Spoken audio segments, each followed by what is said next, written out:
Shalom, selamat pagi Bapak Ibu Saudara yang diberkati Tuhan. Sahabat GHCC yang bersuka cita, salam anugerah, salam pengharapan, salam dalam kasih Tuhan kita Yesus Kristus.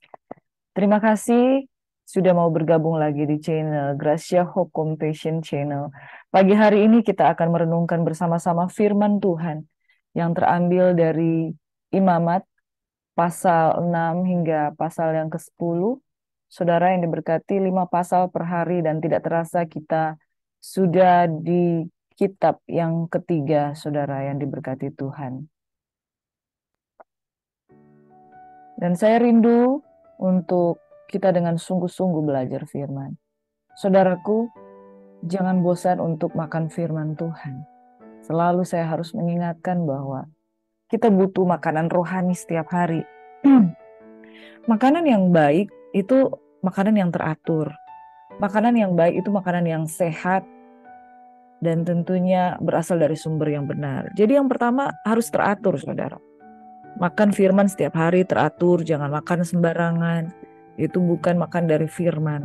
Tapi kita harus makan makanan rohani dari firman yang murni. Bukan sekedar tafsiran yang bisa saja menyimpang dan membuat kita salah untuk melangkah, saudara.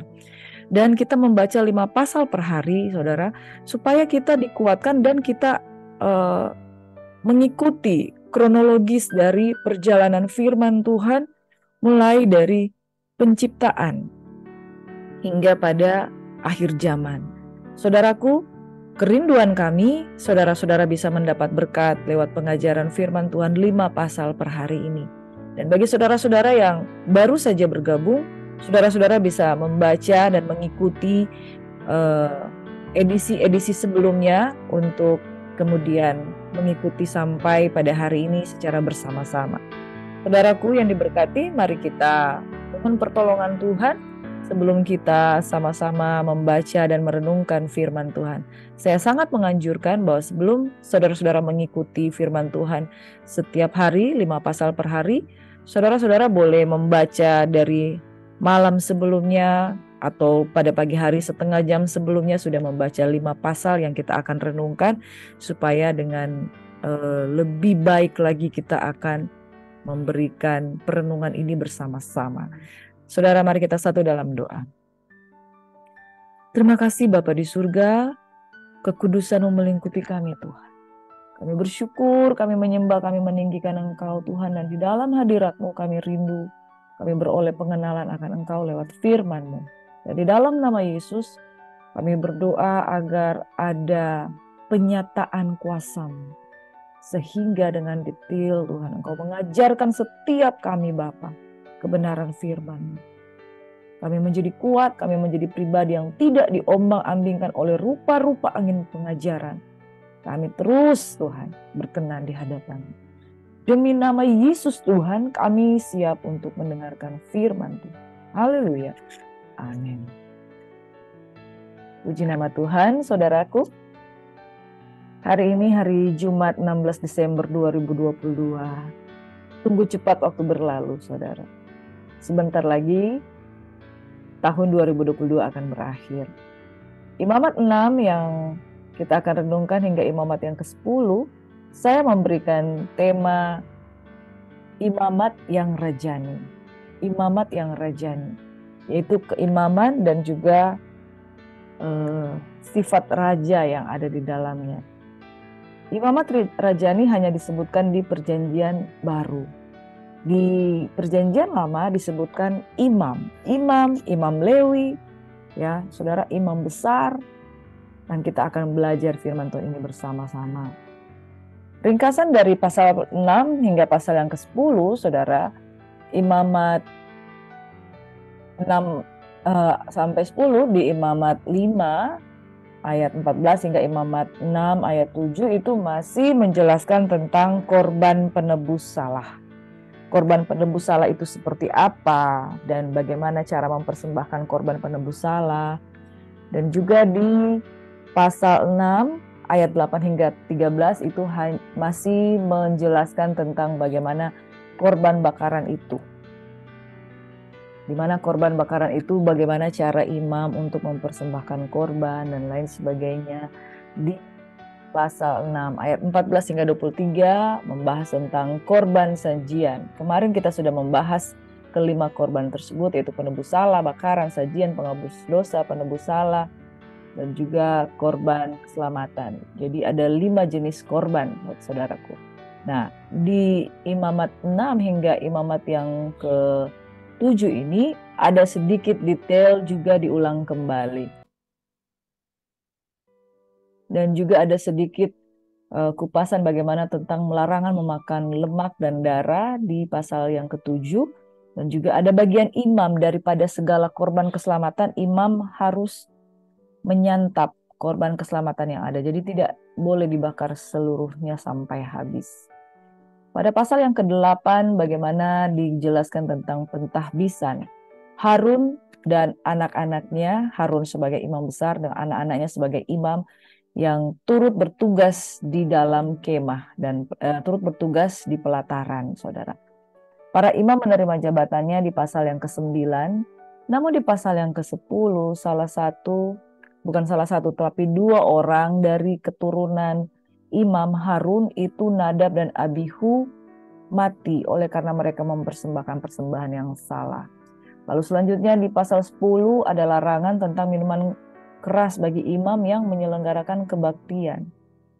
Imam dilarang untuk meminum anggur pada saat mereka menyelenggarakan kebaktian. Jadi anggur tidak dibolehkan. Baru di ayat yang ke-10, pasal 10 ayat 12 hingga ayat yang ke-20 itu ada bagian imam dari korban yang harus ada yang mereka makan, saudara. Sedikit kita akan bahas tentang imamat 6 hingga imamat yang ke-10, saudaraku. Di imamat 6 saya akan secara cepat saja menarik garis-garis dan besarnya dan poin-poinnya. Itu sebabnya saya sangat menyarankan saudaraku bisa membaca 5 pasal ini rutin setiap hari. 5 pasal ya, tidak banyak. Kalau engkau dengan sungguh-sungguh setengah jam itu dengan detail itu sudah selesai 6 pasal. Kalau bisa lebih dengan perenungan lagi 1 jam, bisa dengan renungan lalu kita catat poin-poinnya. Nah, saudara, kalau sudah selesai membaca, kita akan dengan gampang menarik garis-garis besar, inti-inti dari firman Tuhan. Di imamat yang ke-6 itu, saudara, masih berbicara tentang korban, bagaimana korban itu harus dilakukan, detailnya seperti apa, bla bla bla bla seperti apa. Sekali lagi saya mau katakan bahwa tentang perjanjian lama dan perjanjian baru itu connecting each other. Itu jadi perjanjian lama itu menjelaskan tentang apa yang akan terjadi di perjanjian baru. Secara physically Tuhan memberikan sebuah penyataan bahkan secara fisik bisa dilihat dengan nyata apa yang menjadi aturan-aturan tentang keimaman dan korban. Dan di perjanjian baru itu adalah wujud yang nyata secara rohani itu dinyatakan melalui Yesus Kristus Tuhan. Jadi apa yang kita pelajari di kitab perjanjian lama itu sangat penting untuk membuka wawasan, untuk membuka pikiran kita tentang makna dari korban keselamatan yang sudah dikerjakan sempurna di dalam Tuhan Yesus Kristus. Nah, saudaraku, pelajaran tentang korban dan pelajaran tentang imam banyak kita akan pelajari di kitab imamat.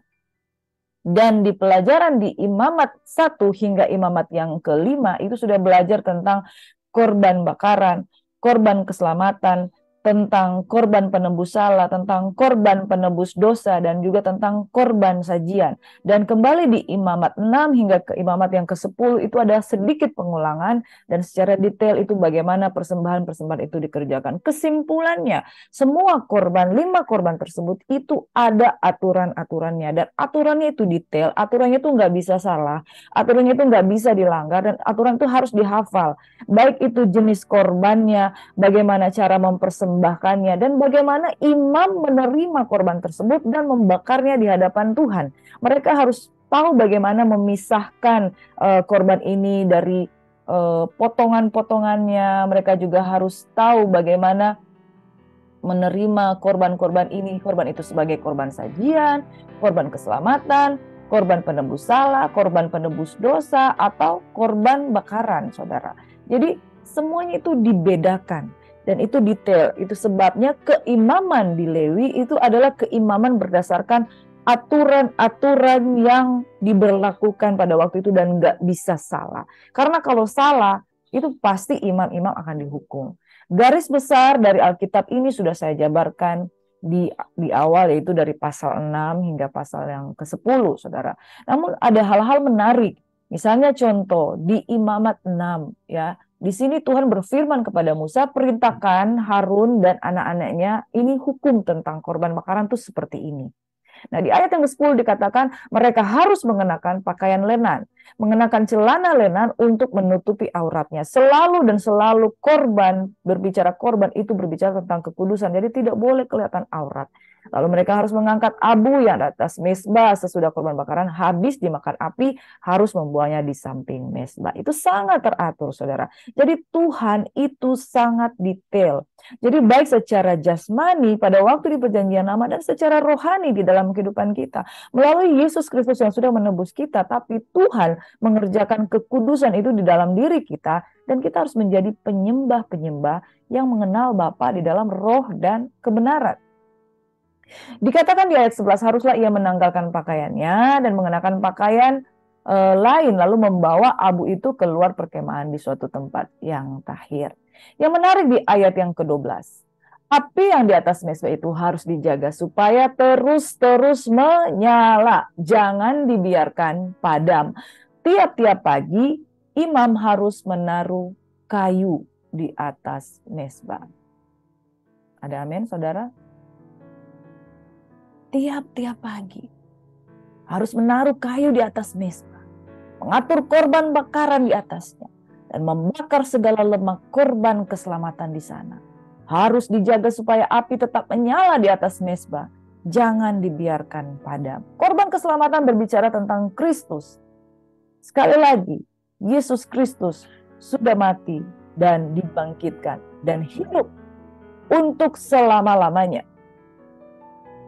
Yesus hidup untuk selama-lamanya, tetapi yang Tuhan inginkan dari umat yang ditebus, yaitu saudaraku, umat yang ditebus itu senantiasa mempersembahkan korban, yaitu tubuhnya yang sudah ditebus. Yesus sudah menjadi perantara di antara kita dan tubuh kita yang menjadi korban yang hidup dibawa kapan? Setiap hari. Ayat ini mengatakan bahwa setiap hari, tiap-tiap pagi, imam harus menaruh kayu di atas mezbah. Siapakah imam? Di perjanjian lama itu ada imam Lewi. Di perjanjian baru 1 Petrus 2 ayat 9 dikatakan, kamulah imamat yang rajani. Jadi kita sudah memiliki korban yang sempurna, yaitu Yesus. Namun tiap-tiap pagi, kita sebagai imam untuk diri kita sendiri, untuk diri orang lain, imam sebagai imam di rumah tangga kita sendiri, imam bagi jemaat, imam bagi semua orang. Kamu dipilih untuk memanggil mereka keluar dari gelap kepada terang Tuhan yang ajaib, yang dipanggil Tuhan ini. Kata kuncinya adalah tiap pagi. Saudara, tidak ada imam yang tidak mempersembahkan korban. Saya mau menarik garis tegas di sini. Kalau dulu ada imam Lewi, hari ini kita adalah imam. Kalau dulu ada korban berupa lembu, hari ini korban itu adalah Yesus. Dan kalau Yesus sudah menebus satu kali untuk selama-lamanya, korban yang sudah diterima oleh Tuhan itu sudah sempurna, dianggap sempurna. Tapi mengapa kita masih harus mempersembahkan korban? Sebab perintah Tuhan, persembahkanlah tubuhmu sebagai persembahan yang hidup. Kemarin kita sudah belajar, persembahan yang hidup, yang kudus dan yang berkenan, itu adalah ibadahmu yang sejati. Jadi ketika Yesus sudah mati bagi kita, tidak berarti kita berhenti ibadah. Tidak berarti kita berhenti mempersembahkan korban. Nah, saudara yang diberkati oleh Tuhan Yesus Kristus, dikatakan tiap-tiap pagi. Makanya saudara, bangun tiap pagi. Bangun tiap pagi untuk persembahkan korban. Tiap pagi itu berbicara konsisten. Tiap pagi berbicara soal continue, yaitu setiap hari harus persembahkan. Kalau hari ini engkau mengikuti dengan tekun setiap perenungan firman Tuhan, lakukan. Jadi ada konsisten, ada continue, dan api yang tetap menyala di atas mezbah. jangan dibiarkan padam. Itu sebabnya di dalam perjanjian baru dikatakan Roma 12 ayat 11. Biarlah rohmu bernyala-nyala dan layanilah Tuhan. Karena Tuhan tidak pernah menghendaki api itu padam, saudara. Jangan mengandalkan Yesus sudah mati untuk satu kali untuk selama-lamanya. I am free.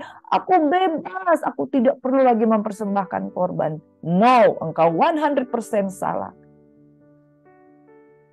Yesus adalah korban yang sudah sempurna. Tidak ada lagi korban yang lain. Kalau engkau mau mengikuti hukum Taurat, engkau harus cari kambing domba lembu untuk pengorbanan yang sempurna.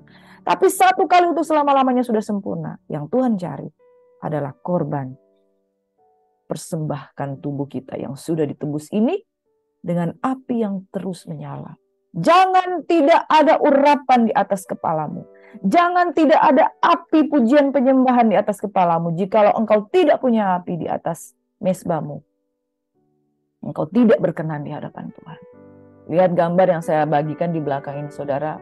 Ada seorang imam yang menyalakan api itu terus menyala, saudara. Bagaimana dengan apimu? On off, mati pasang, saudara. Tuhan mau api kita terus menyala. Ada poin yang berikutnya itu, janganlah itu dibakar beragi, telah kuberikan itu sebagai bagian daripada segala korban api-apian. Itulah bagian Maha Kudus. Bagian Maha Kudus itu tidak cemar. Bagian Maha Kudus itu tidak terkontaminasi. Tidak ada pengajaran sesat, tidak ada hal-hal yang asing, tidak ada pengertian-pengertian yang tidak benar. Itu bagian Maha Kudus, sama seperti korban penghapus dosa dan korban penghapus salah. Dan saudara yang diberkati, setiap laki-laki di antara anak Harun harus memakainya. Itulah suatu ketetapan untuk selama-lamanya kepada kamu turun-temurun. Itulah bagianmu dari segala korban api-apian. Setiap orang yang kena kepada korban-korban itu menjadi kudus. Hati-hati, saudara.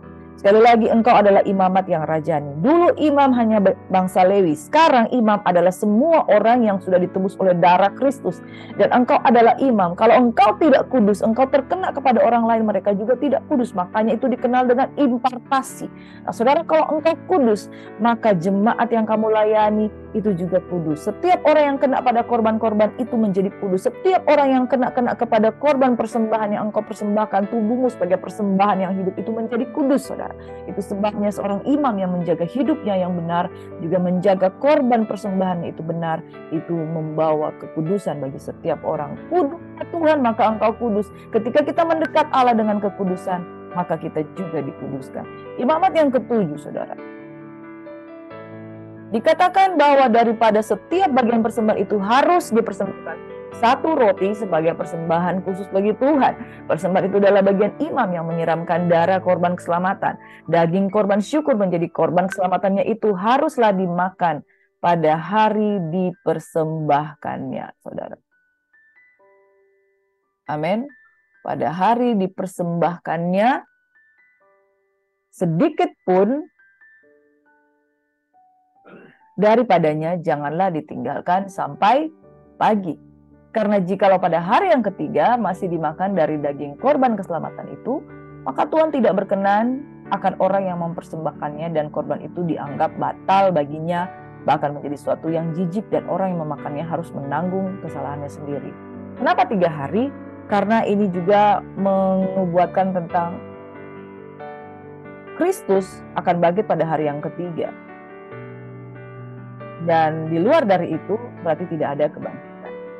Dan berbicara juga supaya sedikit pun daripadanya jangan ditinggalkan sampai pagi. Itu berbicara soal bagaimana satu korban yang kita persembahkan itu bukan persembahan yang amis, bukan persembahan yang basi. Daging korban syukur yang menjadi korban keselamatan itu haruslah dimakan pada hari dipersembahkannya itu. Artinya, hidup kita yang kita persembahkan hari ini, ya, hari ini, sepanjang hari ini. Besok kita bawa hidup kita untuk hidup yang persembahan yang baru.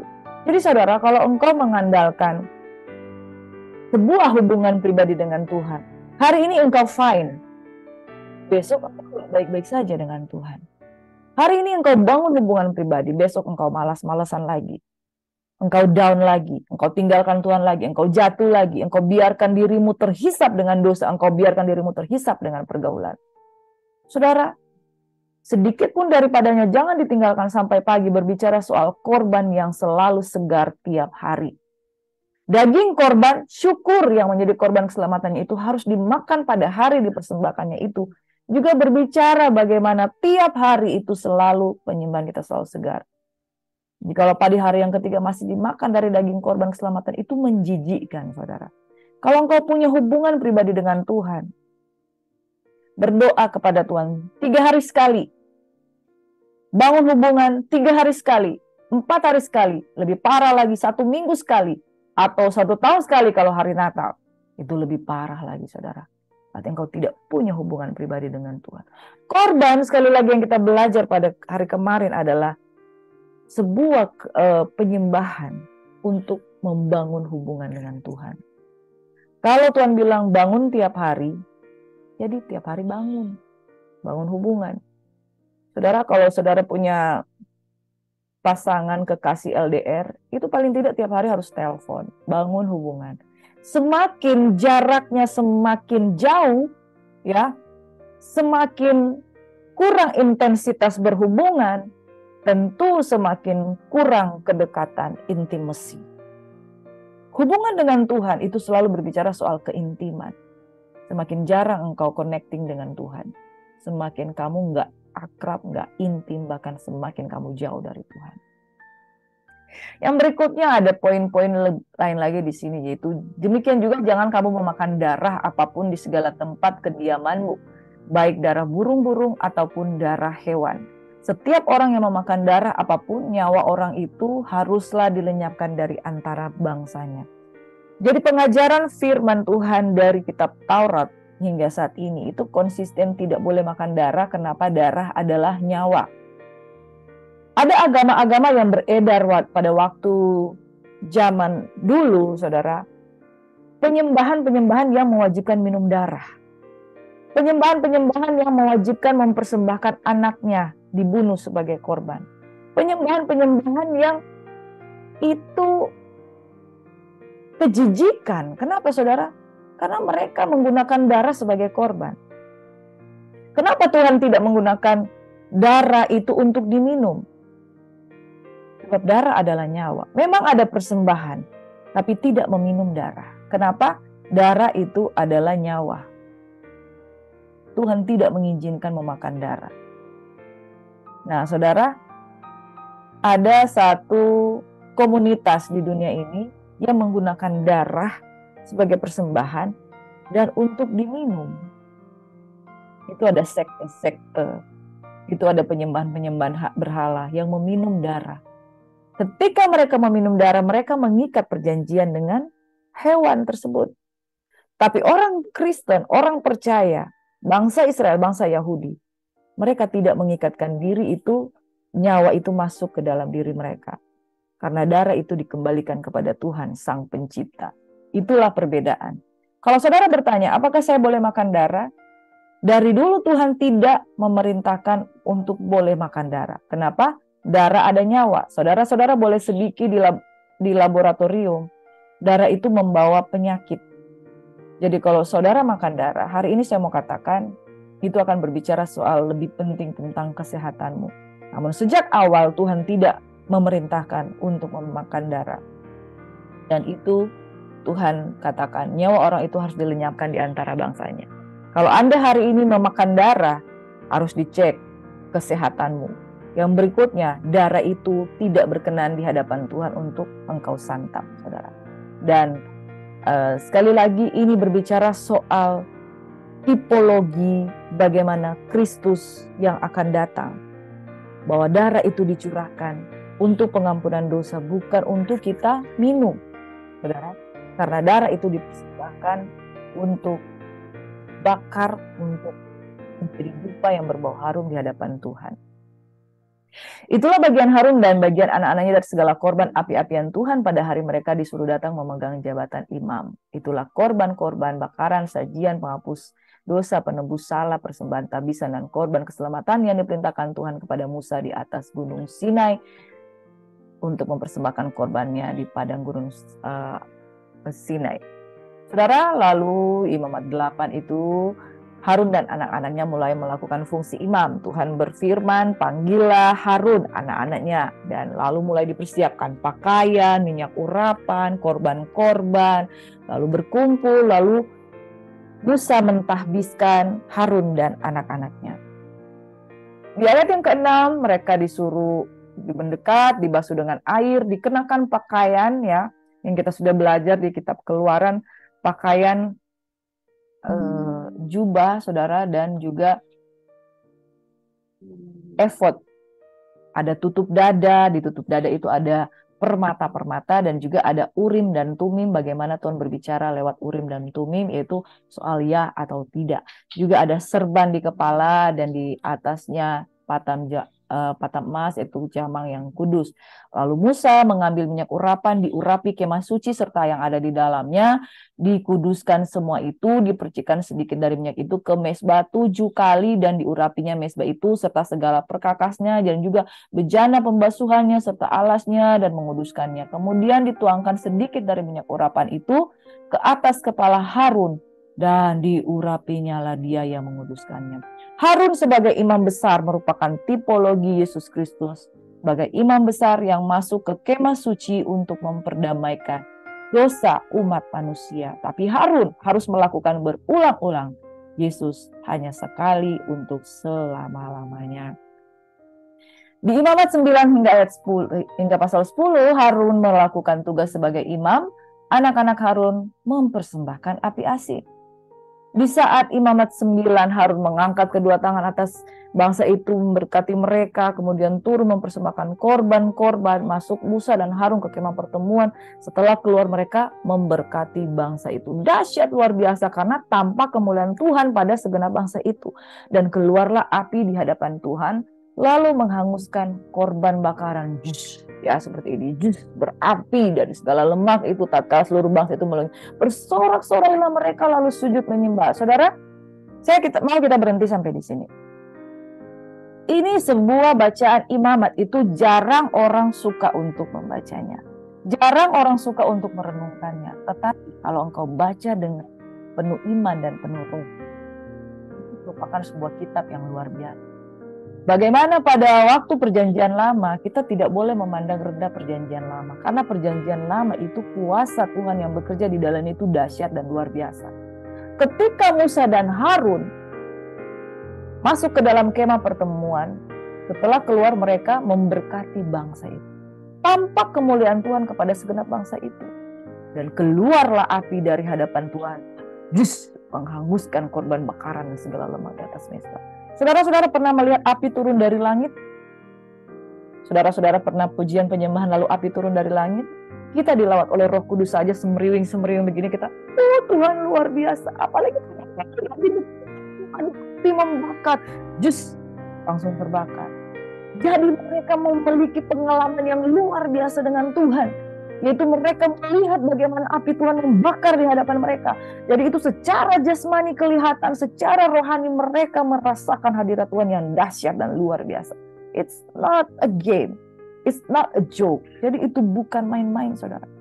Kalau engkau mencintai Taurat Tuhan, renungkan siang dan malam.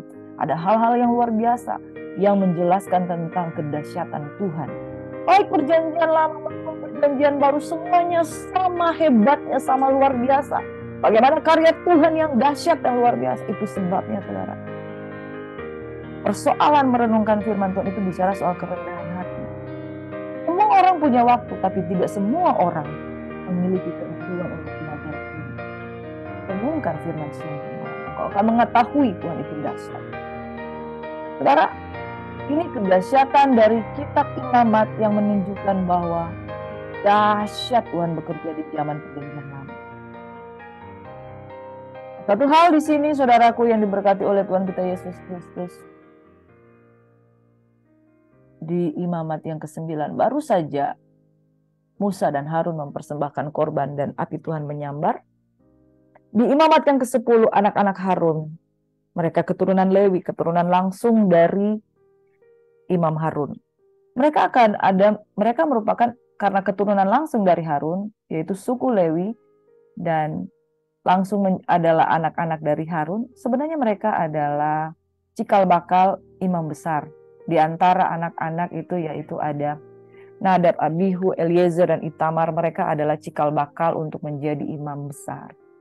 Tetapi karena kurang pengertian, Nadab dan Abihu masing-masing mengambil perbaraannya di pasal 10, membubuk api ke dalamnya serta menaruh ukupan di atas api itu. Dengan demikian mereka mempersembahkan di hadapan Tuhan api yang asing yang tidak diperintahkannya kepada mereka. Maka keluarlah api dari hadapan Tuhan lalu menghanguskan keduanya sehingga mati di hadapan Tuhan. Bus, langsung mati keduanya. Karena apa? Mempersembahkan api yang asing. Ayat yang ketiga ini ayat yang luar biasa. Imamat ke-10 ayat 3. Berkatalah Musa kepada Harun, inilah yang difirmankan Tuhan kepada orang yang karib denganku. Kepada orang yang karib kepadaku, kunyatakan kekudusanku. Dan di muka seluruh bangsa itu akan kuperlihatkan kemuliaanku. Dan Musa berdiam diri. Ini artinya apa? Nadab dan Abihu bukan seorang yang karib dengan Tuhan. Dan kepada Nadab dan Abihu tidak diperintahkan untuk mempersembahkan api seperti itu. Dan mereka berani untuk melakukannya. Saudara-saudara, jangan memandang rendah korban keselamatan Tuhan Yesus Kristus. Kalau tanpa pengenalan, tanpa keintiman, tanpa kekariban dengan Tuhan, Tuhan tidak akan menyatakan kekudusannya. Tuhan menyatakan kemuliaannya di tengah-tengah bangsa Israel. Ini contoh. Orang-orang yang mempersembahkan api asing. Nggak dekat, sok-sok dekat. Nggak kenal, sok-sok kenal. Tidak diperintahkan, sok-sok memberikan persembahan. Jadi saudara, ada hubungan antara pengenalan dan pemberian persembahan dan korban. Kalau engkau tidak sungguh-sungguh mengenal Tuhan, engkau mempersembahkan api asing. Kalau orang yang sungguh-sungguh mengenal Tuhan, dia akan tahu caranya. Jaga hati, jaga kekudusan, jaga verbal, jaga kesopanan, santun. Begini saudara, datanglah kepadanya dengan kekudusan, dengan permohonan ampun di hadapan Tuhan. Sadarilah keberadaan kita yang berdosa. Berusahalah karib dengan Tuhan, maka persembahanmu akan dinyatakan kudus di hadapan Tuhan. Musa memanggil Misael dan Elsafan anak-anak Uziel, paman Harun. Lalu berkata pada mereka, datang kemari, angkat saudara-saudaramu ini dari tempat kudus. Mereka datang mengangkat mayat keduanya masih berpakaian kemeja, dua perkemahan seperti yang dikatakan. Saudaraku, kita akan merenungkan beberapa hal di sini. Apa persamaan dan perbedaan antara korban dan keimaman di PL? Maaf, di situ ada salah mencatat, yaitu PL dan PB. Persamaannya adalah memiliki sifat korban itu menyenangkan bagi Tuhan, tidak bercacat celah, kudus, terbaik untuk melambangkan pendamaian, pengampunan, berbau harum di hadapan Tuhan, merujuk kepada Kristus sebagai korban yang sempurna. Jadi apakah persamaannya? Persamaannya itu sama, yaitu korban semuanya ditujukan untuk menyenangkan Tuhan, ditujukan supaya tidak bercacat celah, kudus, terbaik. Tujuannya adalah untuk pendamaian, pengampunan, dan selalu harus berbau harum di hadapan Tuhan. Dan semuanya merujuk kepada Kristus sebagai korban yang sempurna. Perbedaannya antara korban dan keimaman di PL dan PB, tadi itu salah ya, catat ya, PL dan PB. Yaitu imam dilakukan oleh suku Lewi kalau perjanjian lama. Jika melawan aturan itu pasti mati.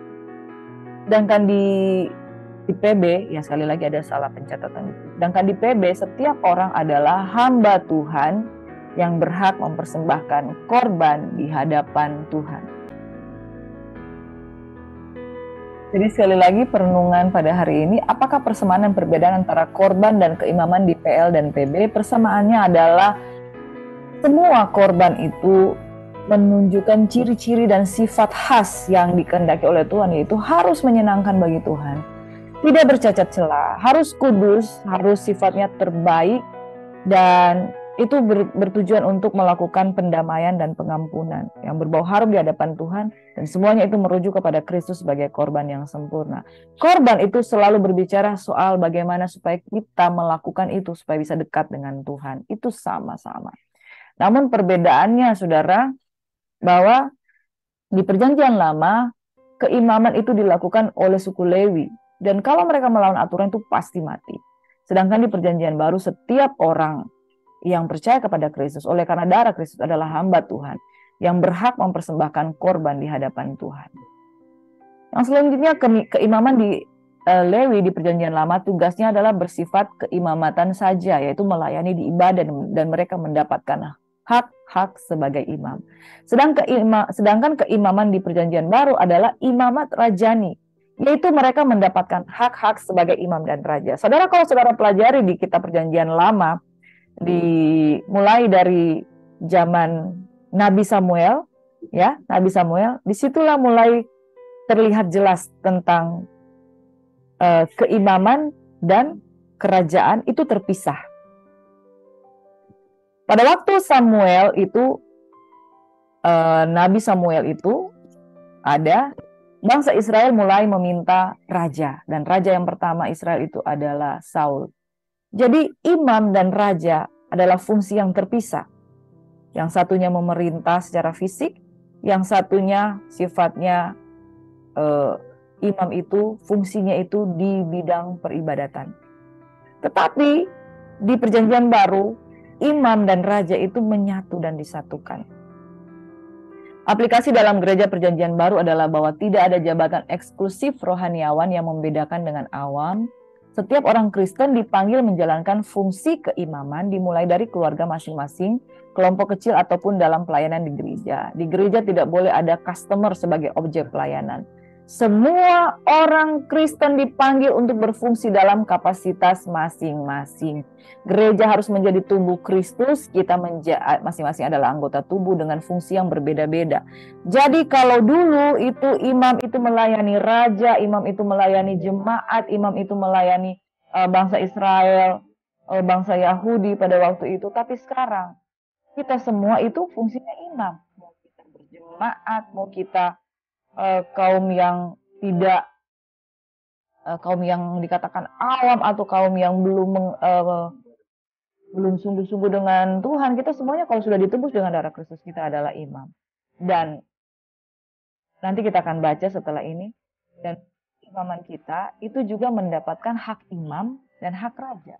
Kalau di perjanjian lama, imam itu hanya memperoleh hak sebagai imam. Dan mereka tidak boleh melakukan hal-hal yang lain, hanya sebatas keimaman. Dan juga ada perbedaan antara korban dan keimaman di PL dan PB. Saya tidak mencatat di sini bahwa korban yang saya sudah ulang-ulang di pelajaran kemarin, bahwa korban yang dipersembahkan di perjanjian lama itu berulang-ulang sifatnya untuk penebusan dosa. Tapi di perjanjian baru itu penebusan dosa itu sifatnya satu kali untuk selama-lamanya, yaitu korban yang sempurna itu Yesus Kristus. Tapi bukan berarti kalau kita melakukan dosa kita tidak minta ampun, kita harus terus-terus minta ampun. Tetapi korbannya satu dan sama dan untuk selamanya, yaitu Yesus Kristus. Dan selanjutnya hal yang persamaan antara perjanjian lama dan perjanjian baru itu kita seperti yang saya sudah sampaikan tadi, bahwa api itu sama harus terus menyala. Kalau dulu pakai korban bakaran lembu, kambing, domba, tapi hari ini lewat pujian penyembahan yang harus terus menyala di hadapan Tuhan. Dan sekali lagi persembahan itu tidak boleh persembahan yang sudah dipersembahkan kemarin. Itu amis, menjijikkan di hadapan Tuhan. Harus tiap hari. Makanya saudara, kalau engkau rutin tiap pagi mempersembahkan hidupmu sebagai persembahan yang hidup, yang kudus dan berkenan kepada Tuhan, itu adalah ibadah yang sejati.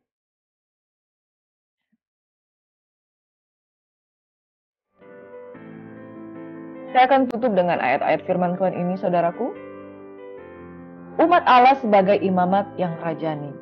Keluaran 19 ayat 6. Sudah menyatakan, apa yang sudah Tuhan nyatakan itu semuanya. Apa yang sudah Allah nyatakan sebelumnya itu akan Dia genapi. Keluaran 19 ayat 6 berkata, kamu akan menjadi bagiku kerajaan imam dan bangsa yang kudus. Inilah semuanya firman yang harus kunyatakan kepada Israel. Jadi imam ini akan menjadi sebuah kerajaan. 1 Petrus 2 ayat 9 hingga 10 digenapi. Tetapi kamulah bangsa yang terpilih, imamat yang rajani. Bangsa yang kudus, umat kepunyaan Allah sendiri, supaya kamu memberitakan perbuatan-perbuatan yang besar dari Dia, yang telah memanggil kamu keluar dari gelap kepada terangnya yang ajaib. Kamu yang dahulu bukan umat Allah, tetapi yang sekarang telah menjadi umatnya, yang dahulu tidak dikasihani, tetapi yang sekarang telah beroleh belas kasihan. Saudaraku, keimaman yang kita pelajari di Perjanjian Lama sudah disempurnakan oleh Yesus Kristus, bukan sekedar imam, tetapi menjadi kerajaan imam, yaitu imamat yang rajani, yaitu imamat dan hak-hak untuk bisa menyembah, memberikan korban, menikmati hadirat Tuhan, dan kita beroleh hak-hak kerajaan, hak imam, hak raja, wajiban imam, wajiban raja.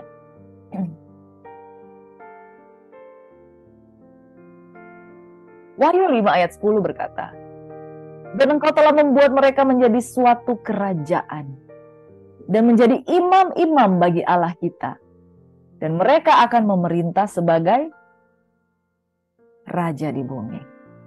Berbahagia dan kuduslah ia yang mendapat bagian dalam kebangkitan pertama itu. Kematian yang kedua tidak berkuasa lagi atas mereka, tetapi mereka akan menjadi imam-imam Allah dan Kristus, dan mereka akan memerintah sebagai raja bersama-sama dengan Dia 1000 tahun lamanya. Wow, ini yang saya katakan bahwa keimaman kita disempurnakan di dalam Kristus. Kita menjadi imam-imam Allah dan Kristus, kita juga akan memerintah sebagai raja bersama-sama dengan Dia 1000 tahun lamanya. Itu sebabnya apa yang kita pelajari pada pagi hari ini, perhatikan korbanmu yang sudah disempurnakan di dalam Kristus, tapi tidak berarti engkau berhenti mempersembahkan korban. Karena yang Tuhan tuntut adalah apa, saudara? Api yang terus menyala, persembahan yang tidak habis, tidak basi, persembahan yang selalu baru tiap hari. Sebab rahmat Tuhan selalu baru tiap hari. Itu sebabnya persembahan kita harus baru tiap hari. Makanya kalau pagi-pagi saudara jangan tidur, bangun, berjaga-jaga, dan berdoalah, dan terimalah berkat-berkat firman Tuhan. Mari kita berdoa. Bapa, kami bersyukur buat hak-hak imam dan raja yang Engkau berikan dalam hidup kami. Namun kami sadar bahwa ada kewajiban imam dan raja dalam hidup kami untuk mempersembahkan persembahan yang tidak asing, bukan api asing. Kami mempersembahkan korban yang selalu baru tiap hari. Kami mempersembahkan kekudusan yang selalu segar tiap hari, bukan persembahan yang basi. Bapa, kami berdoa kuatkan iman dari setiap kami untuk menjadi imamat yang raja. Imam sekaligus raja yang beroleh hak-hak kerajaan mendapatkan dalam Kristus Yesus. Terima kasih buat Yesus yang sudah mati dan bangkit bagi kami. Hidup, kami percaya dengan iman kami akan memerintah sebagai raja, tentunya dengan kebenaran Tuhan. Kami berdoa kami yang menyantap firman Tuhan pagi hari ini berkati oleh Tuhan. Dalam nama Yesus dibaharui, di dalam nama Yesus dikuatkan, di dalam nama Yesus diurapi. Thank you Jesus. Berkat Tuhan selalu baru tiap hari kami terima di dalam nama Yesus. Haleluya. Shalom sahabat GHCC yang diberkati. Jangan lupa engkau adalah imamat yang rajani. Jadilah berkat, jadilah kuat, dan selalu baru setiap hari. Persembahkan tubuhmu sebagai persembahan yang hidup, yang kudus dan berkenan. Itulah ibadahmu yang sejati. Shalom. Bapa di surga, Tuhan Yesus memberkati. Amin.